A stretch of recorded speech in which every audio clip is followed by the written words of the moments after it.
हमारे विभिन्न ज्ञानवर्धक कार्यक्रम देखने के लिए आप हमें अभी सब्सक्राइब करें, बेल आइकन को प्रेस करें ताकि आप देख सकें हमारा कार्यक्रम सबसे पहले। और अधिक जानकारी के लिए फेसबुक पेज को लाइक करना न भूलें। जय माँ इंद्राक्षी। इंद्राक्षी धाम में दर्शकों आप सभी का हम हार्दिक स्वागत करते हैं। आज के दिन जिन साधकों का जन्म दिवस है, मैरिज एनिवर्सरी है, उन सभी को हमारी तरफ से बहुत बहुत शुभकामनाएं। आज हम एक ऐसी रेखा के बारे में आपको बताने वाले हैं।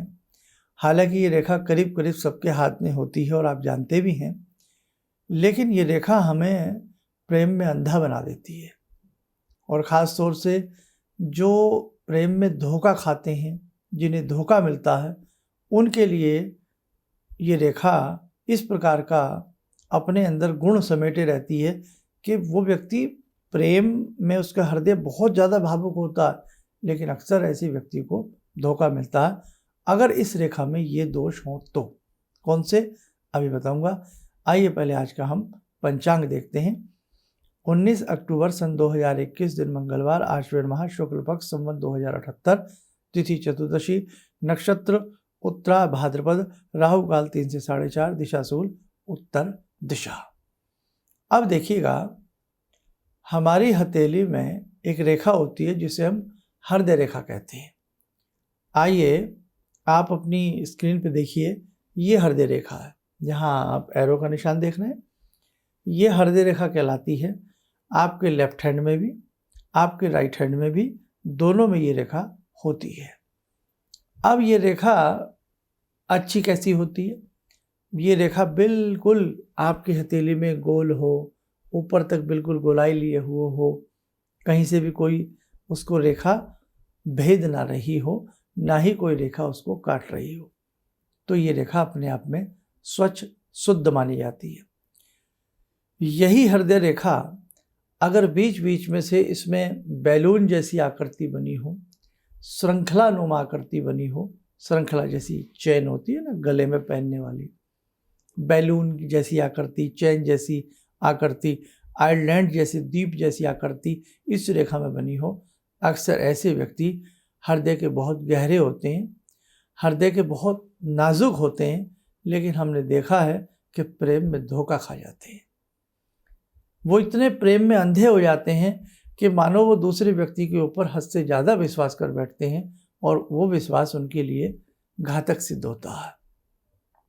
दूसरी बात, यही रेखा यदि आपकी बहुत ज़्यादा चौड़ी है, बहुत ज़्यादा मोटी है, इसमें से बहुत ज़्यादा रेशे अंकुरित से हो रहे हैं, तो भी हमने देखा है कि ऐसा व्यक्ति जब किसी से प्रेम करता है, बहुत मन से प्रेम करता है, बहुत उस व्यक्ति के ऊपर वो आश्रित हो जाता है, लेकिन उस व्यक्ति को भी कहीं ना कहीं प्रेम में धोखा मिलता है।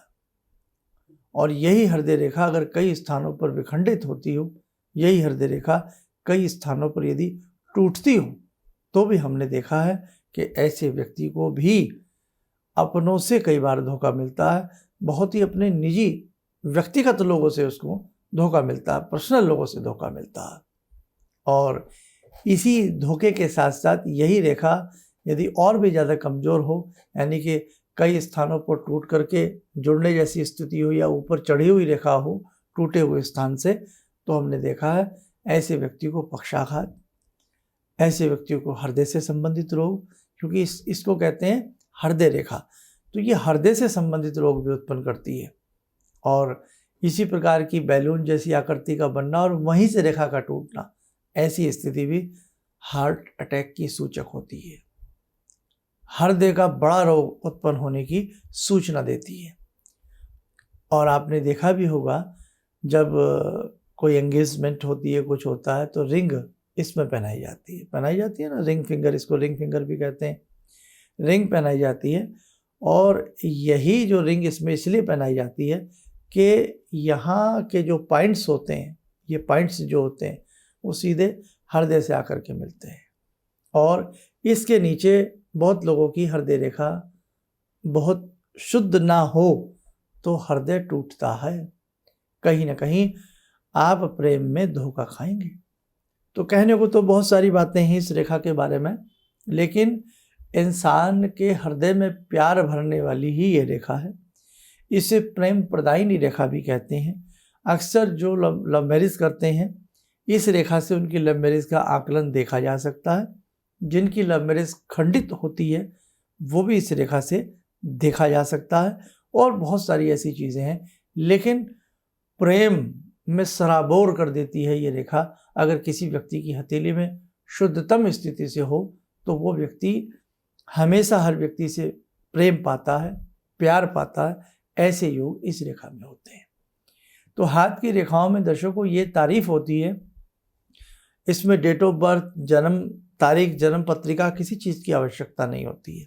यदि आपके जीवन में कोई भी ऐसा संकट है, आपसे वो नहीं सुलझ रहा है, तो किसी अच्छे पामिस्ट को अपनी हाथ की रेखाएं दिखा सकते हैं।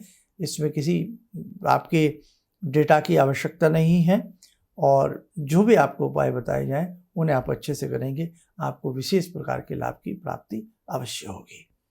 और जैसा कि आप सभी जानते हैं, किसी भी मंत्र को आप, चाहे आपका इष्ट मंत्र है, गुरु मंत्र है, उसे आप जितने अच्छे से पढ़ते हैं उतना ही अच्छा इफेक्ट आपकी इन रेखाओं पर आता है और इन रेखाओं को बल की प्राप्ति होती है। आइए, समय हो चला आज की ध्यानमाला का। जुड़ते हैं बाबा हनुमान जी से। ओम अतुलित बलधामं हेमशैलावदेयं धनुजवन कृशानु ज्ञानिनामग्रगण्यं सकलगुणनिधानं वानराणामधीशं रघुपतिप्रियभक्तं वातजातं नमामि। मनोजवं मारुततुल्यवेगं जितेन्द्रियं बुद्धिमतां वरिष्ठं वातात्मजं वानरयूथमुख्यं श्रीरामदूतं शरणं प्रपद्ये। श्रीरामदूतं शरणं प्रपद्ये।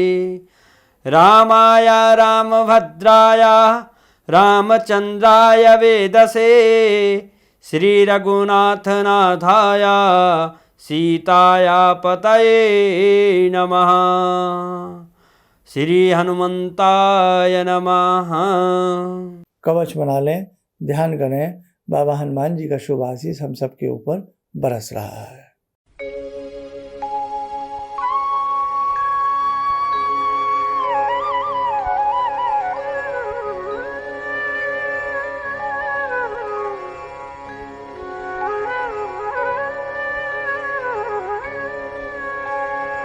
ओम बोलते हुए नेत्र खोलें, सामान्य हो जाए। देखो साधकों, आज 19 तारीख है और आज चतुर्दशी है, कल पूर्णिमा है, कल शरत पूर्णिमा है। शरत पूर्णिमा का विशेषांक हमने आपके लिए बना दिया है, उसे आप सुन लें, देख लें। कल की रात्रि में चंद्रमा से अमृत बरसता है। कल का दिन बुद्धि को प्रखर बनाने का दिन है। कल का दिन भगवान विष्णु के शुभ आशीष लेने का दिन है। इसलिए जिनके बच्चे अच्छे से ना पढ़ते हों, बहुत जिद्दी हों, आप किसी बड़े एग्ज़ाम की तैयारी कर रहे हो, विफलता आपको हाथ लगती हो, तो कल का दिन आपको सफलता दिला सकता है। इसलिए कल हमने जो उपाय शरद पूर्णिमा विशेषांक में बताए हैं उन्हें आप सुनिएगा और उन्हें आप ज़रूर कीजिएगा। दूसरी बात, इसमें कई औषधि भी तैयार की जाती हैं। जैसे हमने बताया था, जो बहुत ज़्यादा एस्थमेटिक पेशेंट होते हैं तो चरचिटिका के जो बीज होते हैं उनकी एक विशेष विधि से, यदि आपके घर में कोई खीर बनाना जानता हो, बनवाएं, वो खाएं। उससे एस्थमेटिक जो समस्याएं होती हैं वो भी कुछ हद तक रिलीफ होती हैं। और कई समय समय पर ऐसे साधु सन्यासी हुए हैं जो उस विशेष प्रकार की खीर को बहुत अच्छे से बनाते थे और अपने सभी भक्तों को खिलाते थे। तो कल की रात्रि में आप ऐसा ना कर सकें तो कम से कम जैसे हमने खीर शरद पूर्णिमा के विशेषांक में बताई है वैसी बना करके बच्चों को जरूर खिलाएं, ताकि उनकी मेधा शक्ति का विकास हो। आप स्वस्थ रहें, सुखी रहें। इन्हीं शुभकामनाओं के साथ हम अपनी वाणी को विराम देते हैं। जय मां इंद्राक्षी। अब मेरा बेटा है जो चार्टर्ड अकाउंटेंट है अभी, तो वो क्या था, मेरी कोई बात नहीं मानता था। सालों तक मेरा उसका झगड़ा चलता रहा और मेरे जो जानकार लोग थे उनसे मैं कहता था भाई मैं इससे हार जाता हूँ, क्योंकि मैं इसे कहता हूँ सुबह जल्दी उठा कर, ये कभी उठता नहीं है। क्या हुआ कि मैं आपसे मिला आकर, कुछ आपने उसके लिए भी उपाय बताए, जो सारे उपाय मैं ही कर रहा हूँ। और आपको सुन के बड़ी हैरानी होगी इस बात की कि जिस बच्चे को मैं कभी पूजा के लिए कहता था कि हनुमान चालीसा करो, तुम ये करो, वो करो, वो कुछ नहीं करता था।